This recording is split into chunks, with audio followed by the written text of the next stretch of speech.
All right. My name's Emilie Reed. I'm 29 and based out of Glasgow in the United Kingdom right now. In general, I guess I kind of started out as, my first degree was in art history, and I kind of did a lot of kind of museum work here and there after that. And then I've... Sorry. No, okay, it's okay. hang on. It's always a weird thing. Like, Yeah, don't know it's how always I weird would to do like it. start off and No, it's good. I mean, it's kind of a weird question because like I think we're all sort of expected to be like, here's the elevator pitch on me. I think really like what this is more getting at is like, I'm going to be asking you questions about, I guess like sort of not why you write about games, but like just about the act of writing about games and the approach you take and what interests you. That is kind of just more like in your own words. Would just be curious to hear like sort of the way you think of all that work. okay, cool. So I can kind of tailor it a bit more because I was like, Sure. what Yeah. what parts do I actually talk about? We'll get more. here? We'll get more Okay. existential as this goes on, but this is meant to be a little more basic. Okay, so short intro.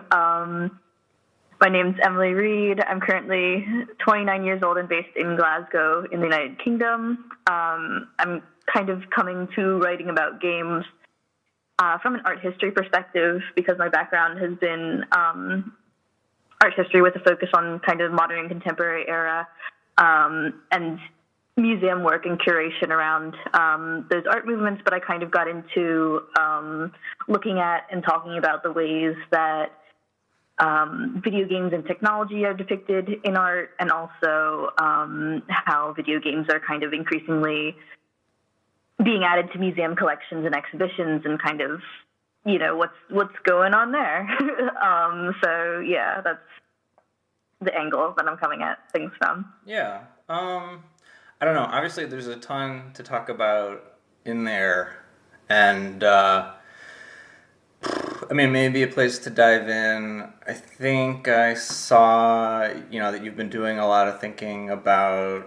Well, I don't know, actually. I think, just stuff about like arts funding and that sort of floating into games. Although I've also personally, I've thought a lot about the relationship between museums and video games, and like you said, sort of like what is going on there. And I don't know if you have this impulse or reaction. Maybe you do. I often feel like, I come up with these ideas of things to write, but then it almost is like a problem because then it's like, well, where the hell are you supposed to go and write about that? Yeah, I don't know if you feel like is there a particular... I don't know. I don't want to put words in your mouth, and I'm not sure that I necessarily think of it this way. What is sort of lacking in the kind of ecosystem for these sort of ideas that seem interesting, but they just can't seem to find a home? Is there a certain mentality that's lacking out there? Is there a certain type of personality in editors that seems to be missing? What do you feel is sort of just not there that could help give a home for, these things that maybe there isn't much of a template yet in writing about?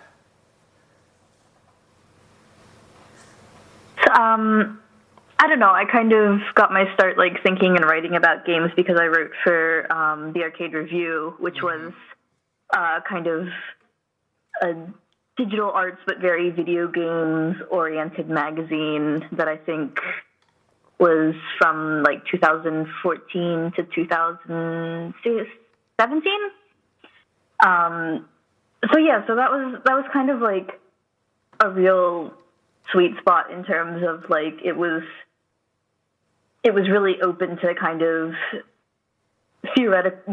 theoretical takes and kind of more historical curiosity, and not kind of following what are the really buzzy AAA games of the moment, but kind of deliberately going into the kind of weird, lesser known stuff. I think there are currently outlets that do one or maybe two of those things, but not necessarily all three together. So yeah, it is really hard for the kind of writing that I was able to do there and, kept doing to kind of,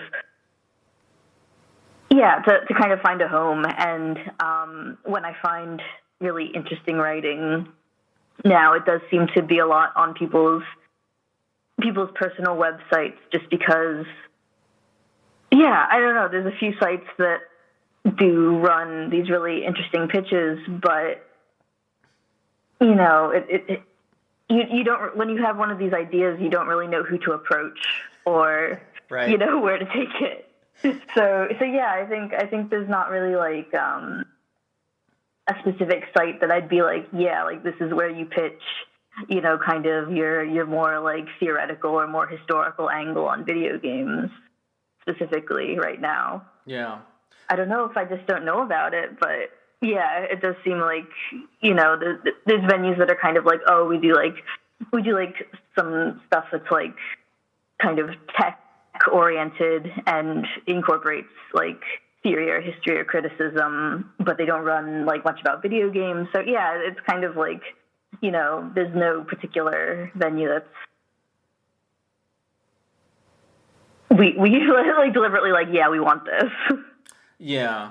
Well, then, I mean, there's other constraints too, where like, maybe you find a place, they want it, but then, they may not have the budget for it, and then you sort of have to play a game of like, well, how how passionate am I about wanting to write this for a place that isn't really that interested in like, valuing, the labor on this in this moment.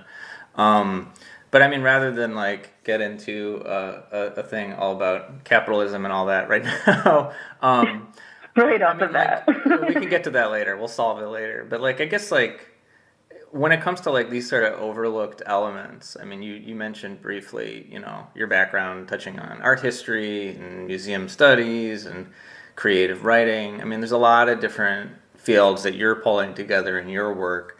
I mean, what in this moment do you feel is like an important overlooked element, and who is it being overlooked by? Like, what's really, I don't know, I'm just reverting back to really old slang here. What's really putting a bee in your bonnet? Like, what are you really fixated on at this moment like that? I guess, like, the stuff that I enjoy, has mostly been stuff that I've found on people's kind of personal websites or blogs, where they are kind of free to, there's not really like an editor being like, oh, we want this like, really like pat 1,000 word piece that like has a specific, a very like definitive conclusion and like, ties into like whatever is going on in the news recently. I think there's a lot of people who kind of just feel like they have the freedom to do that on their personal websites, and it becomes like really dispersed all over the internet. And it's always like a really cool surprise to run into someone who's doing this stuff and kind of, doing their super deep takes on like, I don't know, like a really obscure visual novel that hardly anyone is talking about, but they do it in like a very interesting way that kind of engages with a lot of game studies scholarship and also like the history of the form and stuff. I mean, that's really interesting to me, even if it's not like a game that I'm personally like, oh, I've played it and I want to hear someone else's opinion on it, or like, oh, I need to, kind of evaluate whether I want to play this thing or not. Like, that's not necessarily the mindset that I'm approaching that type of work with, but I still feel like I get a lot out of it. So yeah, I guess kind of having space to like take a chance on that kind of stuff, I would say is unusual. I mean, is there a usual, like I know the tone that usually around these sort of like, I don't know, I mean, there tends to be like a bleak outlook among like writers. I mean, maybe you're laughing. Do I need to finish that thought? I guess I was curious, like when you run into people who are doing that, I mean, are they hoping to make a living out of doing that sort of work? I mean, I feel like I mainly talk to writers and critics who, let's face it, neither of that has been like a a lucrative or easy field. But there can often be like a bit of bitterness or a bit of frustration and like, oh, look what I'm stuck having to do on my own. Like when you run into people who are, writing interesting, taking experimental approaches to maybe even more experimental games, like do they have some of the same bitterness that I'm describing, or have you not run across this thing that I'm mentioning? I don't know. I don't want to frame like people who do this as like bitter, unpleasant people, because when I talk to them, they're pretty cool. But yeah, I do think there is kind of like the sense that you're kind of expected, like, okay, can you like kind of pivot this into like a YouTuber personality type thing that you like turn into a lucrative Patreon, and like if not, like well, you don't really have that many options. Yeah. It's not like there's. I mean, yeah, it just seems like there's very few options comparatively. I mean, I'm sure it's not super great anywhere else, but there's not really like. How would you even go about like having a pitch for like a book about a specific video game beyond like one that you could get through to like, I feel like Boss Fight Books is kind of like the only place that's doing that. Yeah. Like how would you even like embark on a project like that? I just feel like there's not a ton of information out there. So yeah, people just kind of are like, yeah, I guess the thing is that a lot of people I've talked to about it have in common is that they kind of feel like it's kind of a compulsion. Like it's yeah. It's something you're so interested in doing that you do it in your spare time anyways. Even if you're not like getting paid for it, even if it's fairly thankless. I say OGs because I talk to writer colleagues of mine and I asked that question. I was like, why do we keep doing this? And I say, I don't think this is an answer. The best I can figure out for me is it's a compulsion. That's literally. I mean, I think. Yeah. It's not necessarily a bad thing because I think. No. It's like people you have to keep scratching for some reason. Yeah, people who really love to cook will like cook every day of the week and not get tired of it, and that's kind of. How I feel about finishing a piece of writing when I like have a good idea and I'm in the zone, it doesn't tire me out. I don't get sick of it. I would just do it anyways, even if I wasn't getting paid. Right. Well, which is why I keep it on my own website. So, yeah, same here. I mean, so like, I don't know if you think of it this way. Like, are you the sort of writer who you think of like, are you writing for someone else? Are you writing for your own curiosity? Like, how has that sort of changed over time as you've continued to write? I guess it's more like writing to the thing that I'm writing about. Like maybe kind of expressing, interest or appreciation or kind of wanting to present it in a new light. So that's the main thing that I'm thinking of when I'm writing about it. Like, this thing has got me, really excited for some reason. It could be positive or negative, but I just kind of want to present it in a different way, in a different light. Yeah. Well, I think that's a powerful motivator that I don't know. I mean, I don't know if it's such a nebulous thing to talk about writers as if we're all in some sort of like tent together. Yeah. But I feel like that's often an undersung thing, like to be driven to want to write something because you want to read it, because you haven't seen it out there, and you feel like there's a lack of it. But like I wonder, like from where you sit, like, well, what contributions are possible right now? Like you can be aware of these things and be aware that there's a lack of things, but like what are ways in which like recognizing opportunity for contribution, like how does that not match up with like what the public seems to expect from writers or what publications expect from writers? I guess, I don't know. Just kind of to go off to the last question a little bit more, I think the best feeling that I can get from like reading someone's work is like a combination of like excitement and envy that like, oh, I wish I wish I had, written something this good. Like, I wish I had, had these thoughts about this thing, and kind of synthesized them in such an interesting way. Like, it's not even, like, envious of, like, success or talent in a way. It's more just, like, you've kind of, like, effectively communicated, why this experience matters and why it's interesting.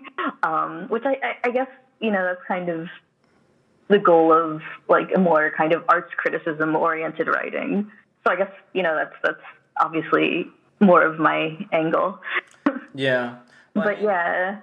I mean, are you, if we're using the word compulsion here, or at least I did, applying it to myself, you may not think in this way. I mean, like, are there goals that you have in mind in writing about games? It doesn't need to necessarily be like, I mean, I don't know. I mean, yeah, like, just is the point to do it, or are you trying to achieve certain things, or? I think you can approach it with an attitude with, like, yeah, the point is to do it, but, like, yeah, how can we make it, like, easier and better to do it? So that's kind of where I'm at now, where I'm kind of thinking, like, okay, what is an actual way that I could, create opportunities for, this type of writing to maybe reach not necessarily, like, a broader audience, because I don't know, I don't think, like, having a huge audience is necessarily valuable, but maybe, like, a different audience, or one that would, kind of value it, where you get the more like, kind of deeper engagement and appreciation for people. So you don't need 10,000 people to read it. You just need, like, I don't know, 100 really interested people to read it.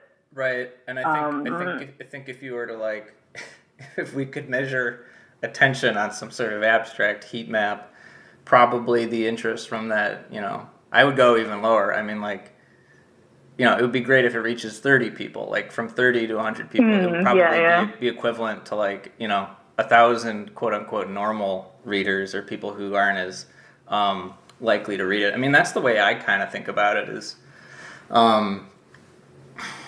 like, the word translating comes up a lot in my head, which is, like, how can I take this giant pool of information that's out there that I feel I have a decent, although admittedly, like, very inside baseball handle on, and how can I help? How can I help? Because the problem, and, like, I want to build bridges to people who think they can't be interested in this stuff, or think that there can't be parallels that are, like, poignant or interesting or urgent or, I guess, worrying, although that is usually the thing that's sort of raised as, like, reasons to be worried about video games or people who are into them. The problem with, like, approaching that sort of writing, I have found, is, like, you need to spend 2/3 of your time, like, explaining a ton of lingo, or explaining, like, a ton of things. I don't know. That's the thing I haven't really cracked, is, like, I've realized, like, well, we should, like, stop apologizing for whatever the perceptions are, but there doesn't seem to be a way to, like, fast forward into, like, I mean, I don't know, there's been all that writing about, like, Animal Crossing, for example, recently, or even, like, Red Dead 2 or Grand Theft Auto or whatever, like, it's the new Zoom. Like, there's still this way where it's seen as, like, shocking that video games can have a cultural impact in a way that, like, movies don't have that, et cetera, et cetera. I'm not asking for you to solve that for me, but that's the thing that, like, I think about it daily, and I don't know. We may not be the generation that cracks that. Yeah, I mean, I guess that's also something I kind of run into, when I'm kind of between, like, my friends and, like, my contacts who are, like, more, like, art world type people versus, my friends and contacts who are, like, game developers or write about games. Like, it's simultaneously, like, it's really hard to get, like, it's really hard to get, like, I don't know, especially within like game studies academia, there's really like very, very little, like for as much as they talk about like, you know, oh, these are, you know, very like immersive aesthetic experiences, there's really, really little engagement with like arts criticism and how people like evaluate aesthetic experiences, you know, like and arts theory and that kind of stuff. But like the other way around, it's also like, especially if it's like kind of the much more like very niche, geeky ways of being excited by video games. Like, I don't know, like if you're like me and your interest in video games was like revitalized by weird RPG Maker stuff, that's really hard to explain to people who are kind of in a fine arts context, like, you know, why that's like a really interesting and exciting aesthetic experience to you, you know? Yeah. So it is a hard bridge to build, but like I feel like, you know, I kind of want to do work on that bridge. Yeah. Like that's where I feel like my most exciting ideas, you know, go. Like I'm most excited to write when I'm working right there. Yeah, I mean that's the weird thing I found about in writing about games is like it's clear where there's lack of stuff, and it's also clear where there's not much financial incentive to address that lack of stuff. Yeah. But I mean, I just said yesterday to a colleague, like there's like a, it's a whole other thing, but it's like a writing, it's like a creative writing workshop / game development laboratory. And we got the green light from like an organization that's going to sponsor it, and I guess it'll run next year. And I told him, I was like, well, I guess this is like some sort of like bridge we're going to build while we're crossing it. I mean, I think that feels like a lot of the really interesting work about games. I mean, there's so much of it up and down, you know, like in labor, in all sorts of other things, like even things that seem seemingly basic. I mean, there are so many bridges that aren't that hidden, you know? Yeah. Yeah. I mean, I guess it's kind of like, okay, you can identify, you know, we really should make this connection. Like, why hasn't this connection been made? But yeah, there is kind of the incentive. I mean, I don't know. I try not to like, I feel like you always have to like kind of consider like, you know, the financial, Yeah. You know, motivations behind something, but I try not to like, I don't know, be like overly determined, or I guess, I don't know, there's kind of like this attitude that like if money goes into something, it should become like not just like self-sustaining even, but like it should like scale up and like keep becoming more ambitious and making more money. And I think, you know, that's not going to happen with a lot of this stuff. And I don't think that's necessarily a bad thing. I kind of think scale can be bad. Right. I think it's okay if someone can just sustain themselves writing something that, you know, like you said, only a few 10 or a few hundred people read. That's actually ideal to me. I wish like there were like hundreds of people spread out who could do that rather than like, right. You know, one place consolidating like the only paying jobs in games writing, you know? Right. So. Well, I don't know. I mean, I think this is this is in the neighborhood of. I mean, you had said in our email that like you know, criticism and public intellectualism and et cetera, like it kind of has like contributed to making a field that is very oriented around what I guess like you called, you know, productive outcomes, and that this can sort of stifle the possibility space of conversations we can have around games. I mean, I guess we've sort of been talking about like, well, what conversations are we not having? But is there another element of this dynamic we've been exploring that you were thinking but we haven't touched on yet, as far as this like fixation on productive outcomes and sort of stifling what's possible?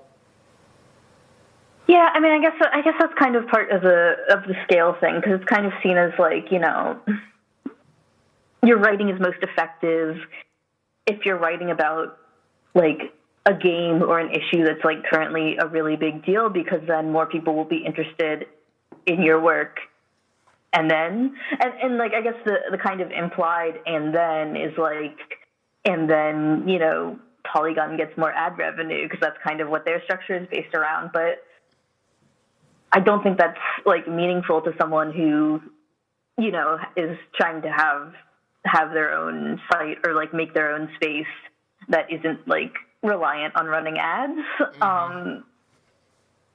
So I think, you know, like when people are trying to create alternatives, they can kind of get like stuck in, I mean, I think that's a problem in games in general, is that like people often get stuck on just kind of doing things because it's part of like the base model. Like, okay, this is the stuff that a gaming blog covers. You know, even if we're trying to have a different perspective or like, you know, support a different group of writers, like we still kind of have to orient, you know, ourselves likewise. Yeah. But yeah, I think that kind of contributes to like, you know, why maybe they're not different enough, or like not reaching, you know, different enough audiences that it becomes a separate thing. Because that's another thing that's also kind of sad about having been in games writing for a while, is that like, you know, a lot of these places that like start out really great kind of, you know, they kind of either it's someone kind of running it, you know, out of their own passion, and spare time, and maybe even like, you know, kind of spare money that they put into it, or, you know, it just isn't able to like sustain itself in the way that, you know, I guess a blog that is kind of the spot where, you know, all the press releases and kind of AAA news comes through. So a lot of them kind of, you know, I mean, I guess Kill Screen kind of infamously, like, unexpectedly vanished, and a lot of people's freelance portfolios were just, like, gone from the internet, and that, you know, that had, like, a really bad effect both on, you know, people's careers in a very material sense, but also just kind of the memory of, you know, games criticism, and like being able to revisit old pieces and kind of being like, yeah, we had this conversation and now we can build on it, rather than like, we're just like starting fresh on the topic like every time it comes around. Yeah. There's this surreal thing about the internet and what it does to our sense of time and what it does to institutional memory. I mean, Monday, I don't know what day, I guess this is Thursday, so a few days ago. I interviewed a woman who had a video game column for the New York Times, and she said something about all this. Video game column for the New York Times in the 90s, I meant to say.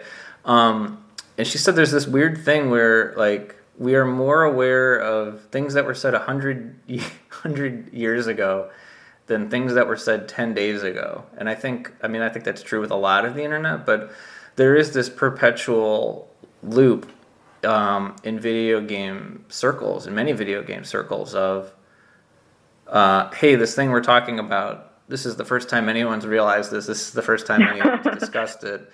And I know, like, there are reasons for it, like, and I don't think this is solely, like, in the purview of, like, games writing or games criticism or games websites, but there is this persistent thing of, like, we're always fumbling around in the dark, and we, like, forget that we're also still in the dark. I don't know that there's a solution to it, but it is, like, there's not a question there. Yeah, I mean, I guess my impression there is kind of, like, maybe it's an element of, like, the culture of the thing itself, because video games are kind of so obsessed with presenting themselves as new. So, of course, like, every round of, like, arguments about video games is also new, even if it's not that new. Whereas I think, you know, discussing something like music or film or even like fine art, I think those areas have much more of like a culture of citation.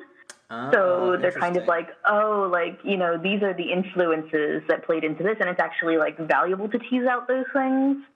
Or like, you know, someone else, like, this is what someone 10 years ago was like saying about, I don't know, like photorealism in painting or whatever. Like, I don't think anyone would like make such a preposterous statement as like, oh, realism in painting is new. Like, that would be such a strange thing to say. So yeah, I think it would be better if like, because I think like, how you talk about the thing is kind of shaped by the thing. Right. So it would be nicer if there was just kind of like more a culture of like talking about history and influences and, the variety of things that people have written about video games in the past alongside new video games. But, that would kind of interfere with like it's shiny new marketing buzz type stuff. So it's probably not going to happen. But, I can hope. And the veneer or like the common attitude, like, oh, well, games are fun. And what is the opposite of fun? Maybe being interested in history for many people. But it is. I like it. I know, I do too. But it is a shame that like what. So like, what's lost as a result of that? Like this common. This thing of like, hey, this thing we're talking about now, this is a new thing. Like obviously there's like loss of context and there's loss of like learning from other spaces. I mean, I do feel like there has been a decline in like this kind of exceptionalism towards video games that like I felt was more omnipresent, 10 years ago, 15 years ago. But it hasn't gotten any less repetitive in the discussions. Yeah. And so I mean, like, what's lost as a result of that? I mean, I guess, repetitive but self-aware is, I guess, like the first step to being not repetitive. Yeah. So it's not the worst thing, but yeah, I mean, I think like I don't know, even beyond just like the discussions are kind of repetitive, kind of boring, like. You kind of end up in a situation where, like, the most lucrative writing is just kind of, repackaging the debates about, the most popular types of games. But yeah, I think it also like, I mean, it just makes it really hard to study and examine like actual history. Like. Mm-hmm. Man, like I did a games of the decade list. I don't usually do a game of the year list because I don't play enough games in a year, and it would be kind of embarrassing. Yeah. Yeah, I did a games of the decade list, and it was just weird to me, like how many of these things like made a really big impact on me, but I wouldn't necessarily know like how to point people to them or how to find them now, even just over the last 10 years. And if you go to like the early 2000s and the 90s, like that's even worse, because it's, you don't even have like the archive.org link to something. But yeah, it's like thinking about what I was doing in the early 2000s, like there were a lot of like kind of flash games and like, kind of online, like, browser MMO type things that were really weird. And yeah, I just, how do you find information on that now? And how do you, like, find, historical writing about that? There really isn't much. So yeah, I think it's, it's really difficult when, a lot of the writing is kind of oriented towards new stuff. That you don't really get, the kind of contextualization that you need of older stuff. Well, I mean, you said that, and I'm neither advocating for, I don't really know if I even identify with, like, the field of, games journalism, but you said that, like, you don't really consider yourself someone who cares about games journalism, and I would love to hear more about that. Like, have you always felt that way, or has that been a process, or how did you arrive there? I mean, I think I started when writing about games. Like one of the first things that I read a series of like RP Maker forums that was at least 10 years old by that. And I was also thinking about, I was actually an intern in the like media and while, or not a while, but shortly after the Smithsonian had its kind of small foray into curating video games. Mm-hmm. So I was thinking about that a lot because I thought it was very strange how they handled the exhibition. So I was kind of already like thinking in terms of like what's like the alternate history of games that's like valuable and interesting to me that I didn't really see anywhere in this exhibition. But yeah, it just seemed like, you know, even after I had written a few things, like, it just kind of seemed like, you know, you kind of get sucked into, like, the games journalism box if you're, like, writing about games primarily on the internet. Right. Regardless of what your focus actually is. Yeah. But yeah, like, aside from a few times where I was just like, oh yeah, this is something that actually, like, I think I can talk about. Yeah, I didn't really, like, consider myself keeping up with, you know, news, I guess, is what you would do. I mean, I haven't had a home console for a really long time. I think the kind of typical and DS and for a while now I have a Switch.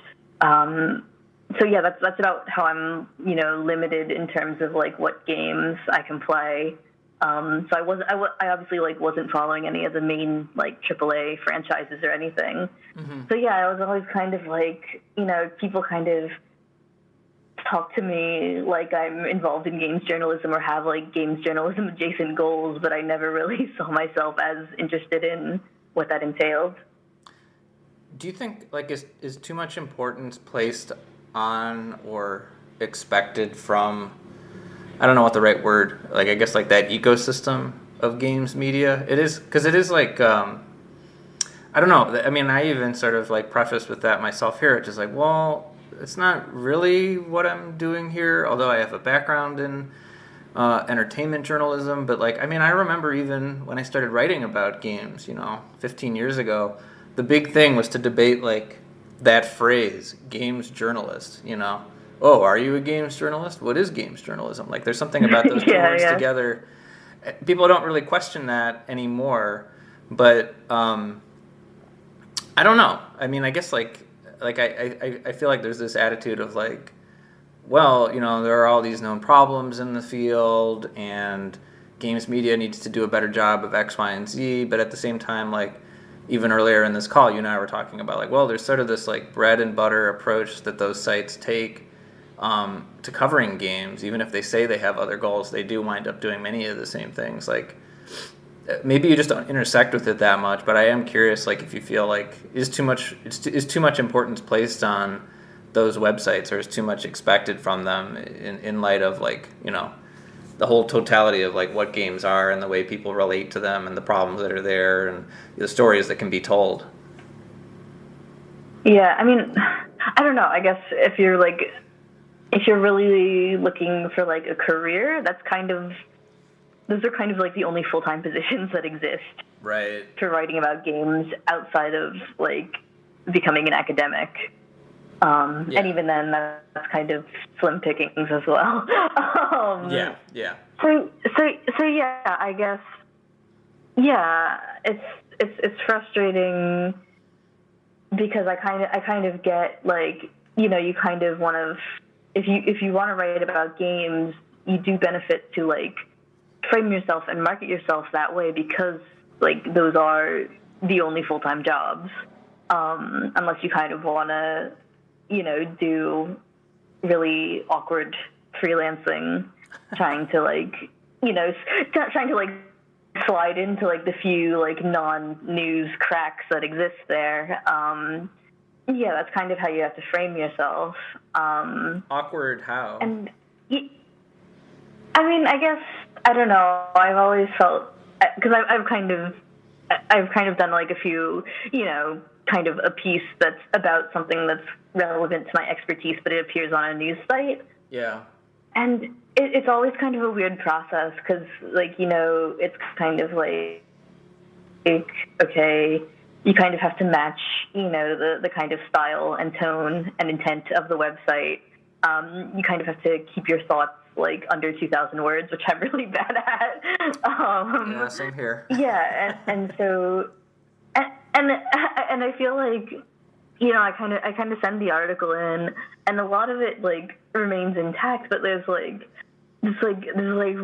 weird tweaks that kind of only make sense from like this is like our website's identity type thing that you have to make to the work. Yeah. Like, I don't know. This is really petty, and I didn't have any trouble making the change. But when I was writing for Rock Paper Shotgun, it was like, well, like, we're kind of a PC gaming site, so only mention like you only use PC games as examples, and I think it was about virtual pets or something, and I think I had mentioned Nintendogs.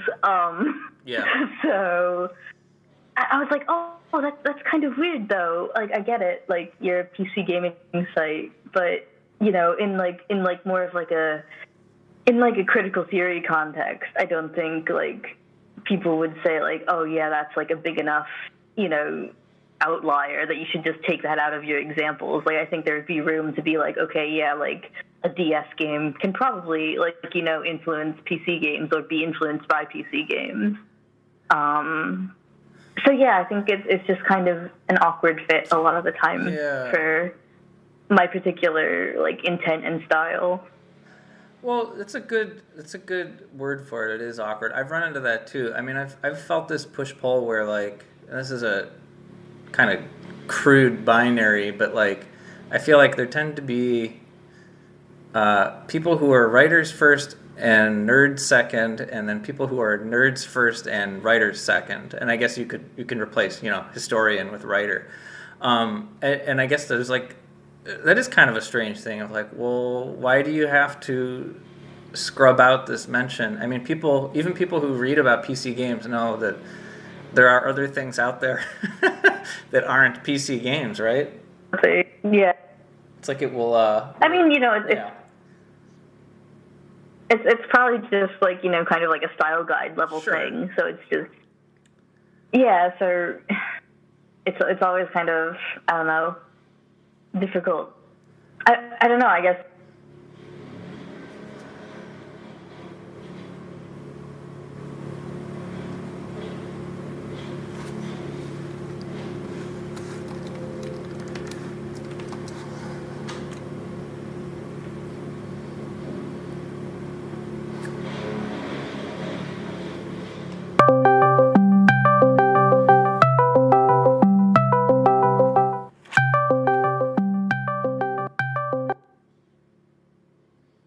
You still there? Is it back? Sorry, I think it just cut out for a second. That's okay. You were saying it's a difficult thing. Yeah, I guess sometimes I don't know. I see people kind of like, I don't know, like, especially now, like, people kind of often, they'll criticize like a newspaper for like referring to like, I don't know, like some sort of abuse or like sexual assault thing as like alleged or like allegations. Mm-hmm. When it seems, to any outside observer as like a pretty cut and dry situation, but like that's the thing at the level of like style guide. It's not like necessarily the journalist's opinion or perspective on, the particular thing. It's just kind of an obligation of, the news source, and that kind of ends up being like a meta conversation rather than there like being something wrong with that specific article. Yeah. So yeah, I guess that's all how I feel about like the games journalism comparison, is that like the issues that I have with it and why I kind of don't pursue like a full-time, like, I don't know, like a full-time career, or why I don't like freelance at major sites more, is kind of like, it's kind of like a meta conversation about what I'm trying to do with my writing rather than like, I specifically, like, I hated writing this article and had a horrible experience, or, like, I can't do the style of writing at all, you know? I think that there's this thing, too, where, like, I don't think it's possible to get one of those few jobs and then, quote unquote, change them from within. Like it seems like... Yeah. But I don't know if that's an unfair assertion. I mean, that's just from, like, my having freelanced for a long time, my having been editor at a couple of different places, my knowing other people who have worked at other places. It's like the character of these things don't really change much, or if they do, there's like a huge proclamation and then it quietly drifts back like a year later. But I don't know if that's fair to say or if I'm being unfair, although you agreed. I mean, so you think that's true, that like it's not really possible to change these places from within? I mean, I don't know. It's like, I don't know. It's like asking if it's, you know, it's theoretically, you know, possible to, you know, clean your entire bathroom with a toothbrush, but like, I don't know. Like maybe you could just get some sponges instead. Right. You know, right. Like I think it's theoretically possible. I don't think that like anyone trying to, you know, make a gradual culture shift in their workplace is like, you know, misguided or like totally futile. Yeah. But I don't know. I feel like it would take so much effort for me to get to that situation that it would be hard for me to have like the same direction once I'm able to start making the changes. So I mean, you said that you mentioned that like you're trying to figure out what you can do with your writing now, and this is a quote from you, which is without having to turn it into a mini Kotaku, which isn't. I mean, I'm not quoting here like intended to you know, slam on any individual site, but if you could just talk a little bit about that. I mean, because like I would be happy to. I could talk a little bit about my thing as well and like the things I'm trying to guard against, so that it's not just you sort of speaking in this way.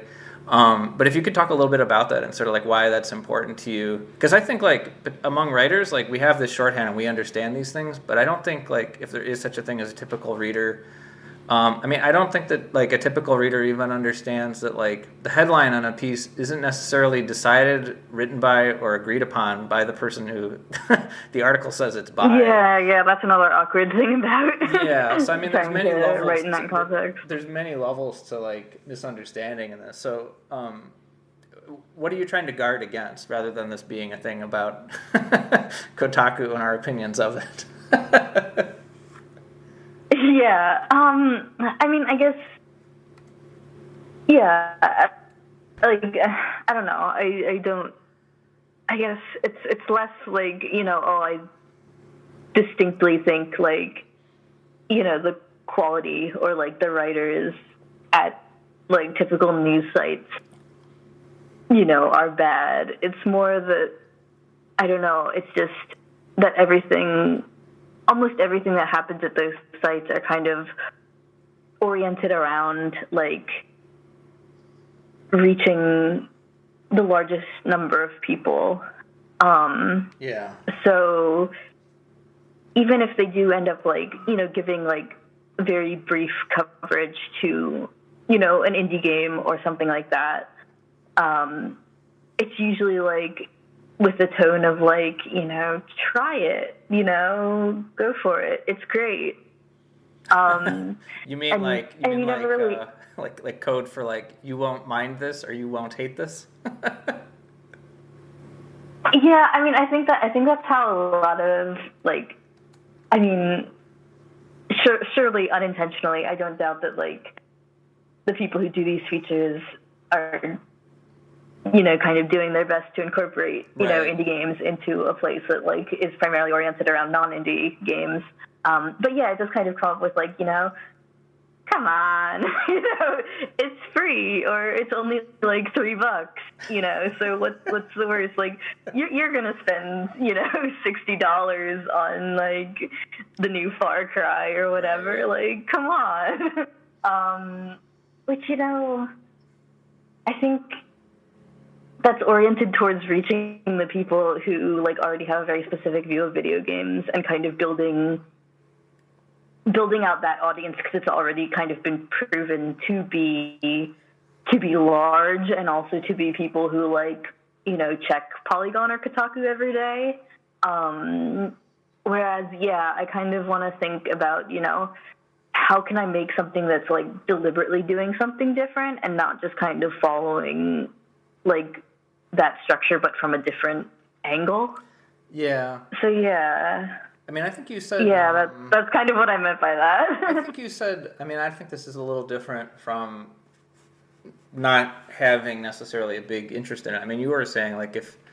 And I don't really want to gear this towards, like, hey, this is advice if you want to start your own thing. Like you were saying, like, if you are doing your own thing, you almost don't really need to care about doing news, because like I mean, that's what you said, and then these are my words here, like there are so many other places. Yeah, there are so many other places that like they have that covered and they want that to be their thing. But I think there's this other twin thing of like, I talk to so many other people, and I talk to a lot of people who are now like recovering critics of games who now are just sort of civilians, you know, doing other work, and they're still spectators, they're still interested.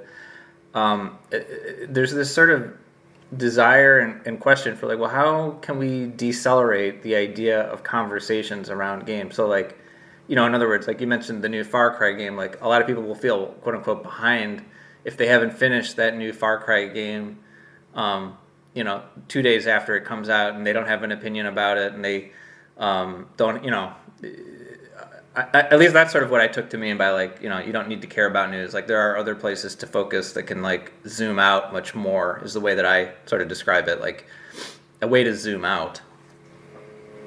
Yeah, I guess, I don't know, yeah. Like creating a context that the whole like ethos is not necessarily around like that sort of relevance. Yeah. And kind of, I don't know, I guess it's like patience as well, because something I've gotten into over the past few years is like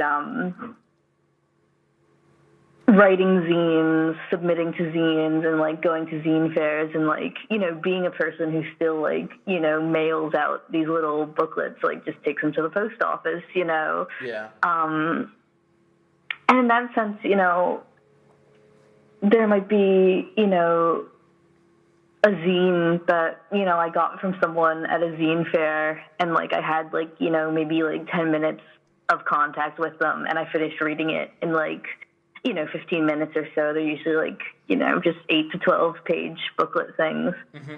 But, you know, if that sits in my zine collection, I'm going to have, you know, the fond memories of that for much longer, and it's kind of going to stew in my brain a lot longer than, you know, whatever article I read about a game that just came out and then don't think about anymore afterwards, you know? So I guess, yeah, I've kind of been interested in like, can we do this kind of like small press stuff with games criticism? Is there like enough weight and interest behind it that people will be like, okay, you know, if this is going to be in a book, I don't want it to just like be a review of the Flavor of the Month AAA or like something about that. Yeah. You know, I want to like, you know, kind of bring something different, you know? Yeah, so like opportunities for that. And then just to kind of, you know, have the community around, like, you know, you can do an actual, well, I mean, not now, like, the pandemic has kind of derailed, you know, any enjoyment of in-person book launches. Right. But, you know, in a speculative future, you know, you can kind of have the community of like doing, you know, book launches or like sending someone an actual copy of your writing. I think that's really interesting, and I think that could be, you know, one way to kind of slow things down. But yeah, like is the money and is the interest there, because printing stuff off isn't free. Like with zines, it's very low budget, but it's not free. Yeah, so. But, yeah. I mean, this sounds snobby. I mean, I remember telling people it's difficult for me to want to make time to read anything that isn't printed out in that fashion, because or you assume someone who's going to go to that trouble, like, this isn't designed to be disposable. Like, this isn't some, in process, will be updated tomorrow thing that was sort of half tweeted out, or an article that's a collection of tweets, if I can be reductive. Like, it's a good way to assure that, like, you're getting someone's thoughts here that they've thought about a lot. And, I mean, yeah, maybe it's hard. Maybe you could just as often, find stuff that was sort of dashed off in books or things that are printed. But it seems much more common online. And I guess maybe online has a different purpose that we're not articulating to ourselves, which is, like, online can be a space to sort of, like, figure these things out. Like, obviously, that's what these interviews or these conversations here can be, is, like, we're two people having a conversation. We don't have conclusions we're trying to present to each other. Yeah, again, that's another thing with no yeah. Question there. But I guess, like, if I could steer it back to a question, it's like, I don't know. I mean, do you feel like, was there ever a golden age of talking about games, or, yeah, I guess talking about games and writing about games? I was going to ask also about making and playing them. I'm not really crazy about that term golden age, but it does get across what I mean. Like, it sounds like from our conversation so far, we're saying that the golden age is still ahead of us. Maybe. I guess the thing is that, like, I've never been at a point where I'm just like, the way, like, even more broadly, like, I think a lot of people talk about this lately because, they're sick of, like, Facebook and Twitter. Yeah. Like, they're just like, the way I engaged with the internet was good, and then it was bad past a certain point. Yeah. Like, there was kind of, like, the good part of the internet, and now we don't have that anymore. And I think, like, I can't really think of, like, a specific situation of that with, like, specifically, like, how I talk about games on the internet. Yeah. I think I always find something interesting, and I always find something enjoyable, but it's also always moving because, like, these platforms, like, go out of business or change hands or whatever. Like, I feel like now, talking to people on Discord and, like, the boom of people, like, starting NeoCities sites, like, those things really excite me. Twitter, I kind of, feel grudging obligation towards. Yeah, I'm pretty much off. You're not alone there, as I'm sure you know. Yeah, and I'm pretty much off Facebook. So like a few years ago, I would have been like, yeah, like Twitter's where I joke around. Twitter's where I have interesting conversations with people. Facebook, I have kind of grudging tolerance of, and I don't know what NeoCities is. I still have a Tumblr, So yeah, because of how, like, online platforms are so short-lived, it moves around and you have to look for it. But I think I'm always able to find something that kind of, like, satisfies my particular sensibility. But yeah, like, I think a golden age would be, like, a point where I feel like, there's kind of, like, stable opportunities to, like, spend time and put resources into that, and feel like your work's kind of getting out there and kind of hitting a community of like-minded people. That would be a golden age to me. Yeah. That's a little bit more tricky because it kind of relies on, like, other people and the infrastructure being there. I feel like we're in this phase of like we're fractally, I don't know, people say, like, there's all this fragmentation. I think of it more as, like, we're shattering off into, like, smaller fractals, and eventually there will reach a point, I mean, not on its own, like, as you were saying, like, this does require the participation of, like, other people and certain systems and certain dynamics, but it does feel like, I mean, just tracking for however long I've been paying attention to this stuff and talking about this stuff with other people, like, it is changing. It's just, these changes never seem slower other than to the people who see a need for them.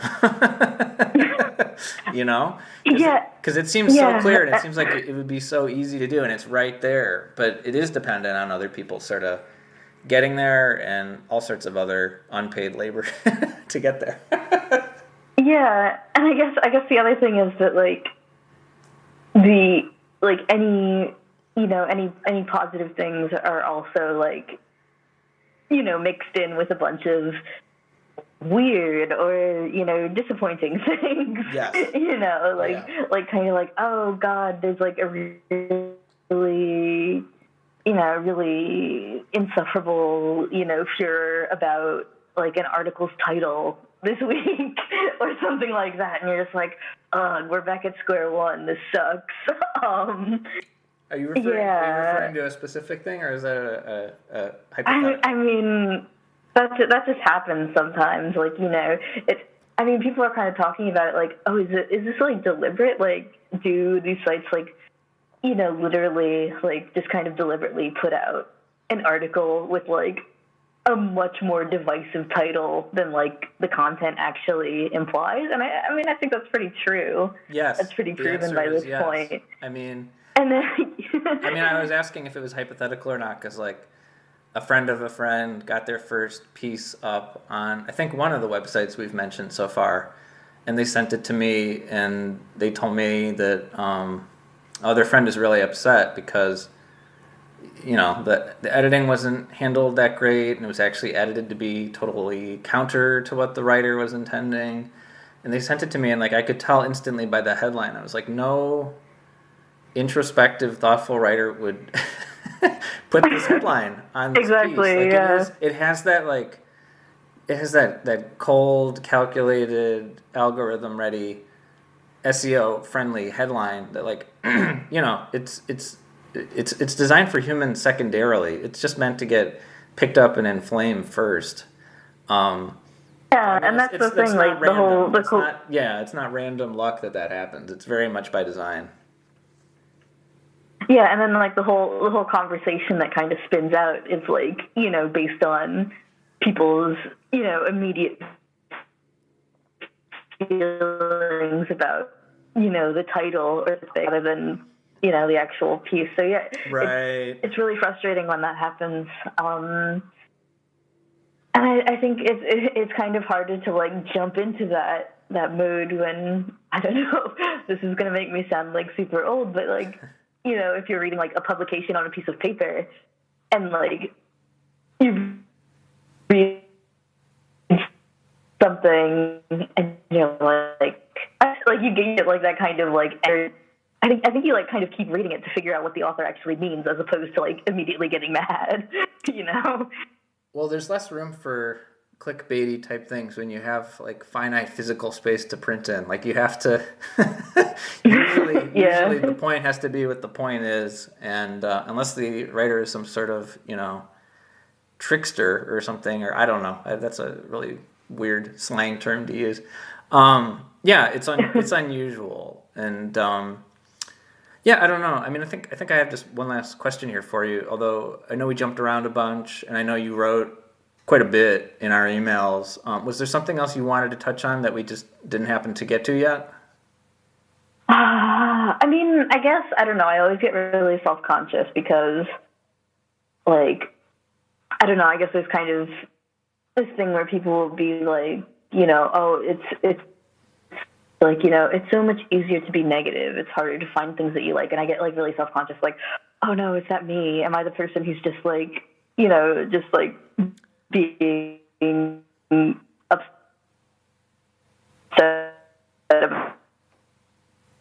about something? I don't know, add a bit to the nation, proving that I like things. Because I'm afraid I come off that I don't like anything sometimes. I don't know. Yeah, I mean, sometimes I hear that. Like, I've heard that through the years about myself and my writing, which is like, oh, you're so cynical. Or, I mean, I found often, like, people... First off, like, I don't know what's wrong with being like a cynic. Because a cynic I always think of as, like, a wounded optimist. And I find often people who say, like, oh, you're so cynical. Like, those are people who oftentimes... they're mad at their own, being complicit in things that they've decided they don't want to necessarily push against anymore. And I think that, like, yeah, you look around and there's no shortage of problems right now. I mean, I think of it in another way too, which is like a few years ago for this, I interviewed a hip hop historian, and he told me, he said, if you look at history in terms of the problems, it tells you one story. But if you look at it in terms of like where there have been inroads and successes, that tells a different story.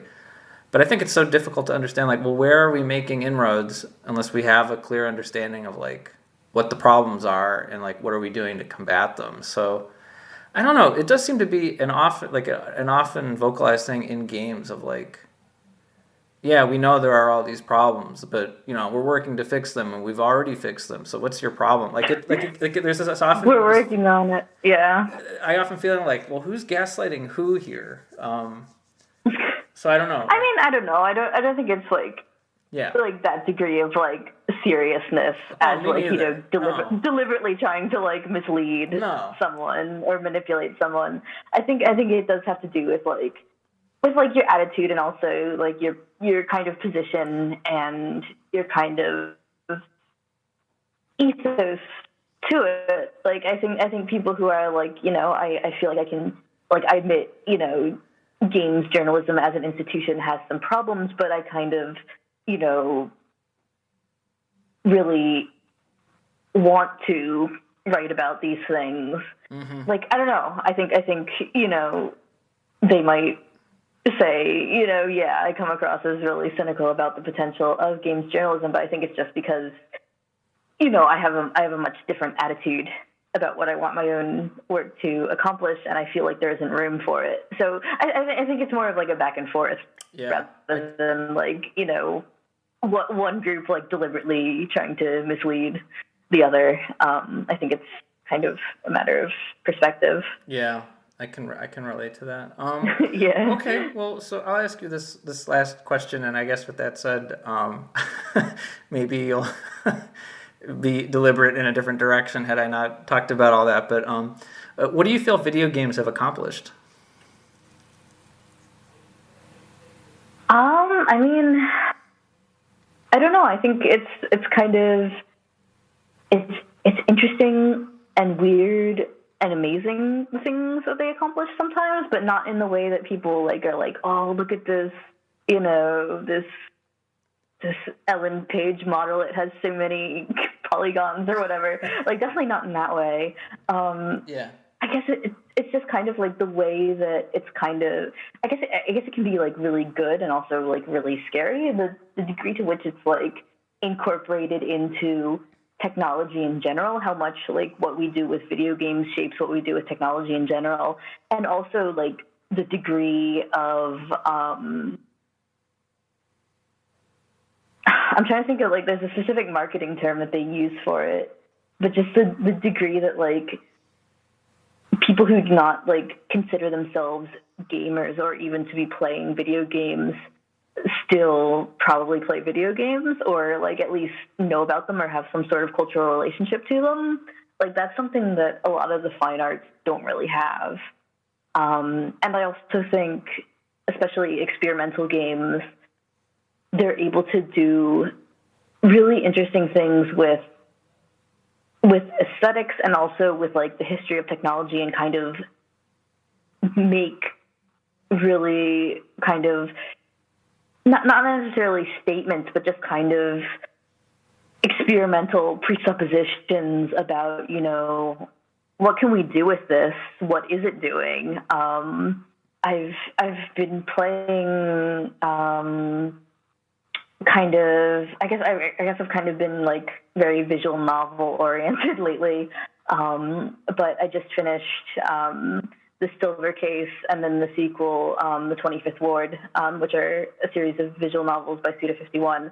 And I'm just like, I'm amazed by like the kind of creativity.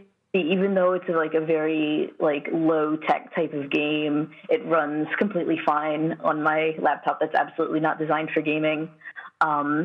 Just the way that it incorporates like, okay, we can use like this digital multimedia screen, we can divide it up, we can move things around it. We can use text and images and animations, and we can use FMV, we can use 3D environments, and we can kind of bring all these things together and like still make a coherent narrative out of it that's really interesting. And we can kind of like, we can include elements of like choice and branching and interactivity, but we can also kind of make it overall like kind of an ironic commentary on the expectation for interactivity when you're playing an adventure game.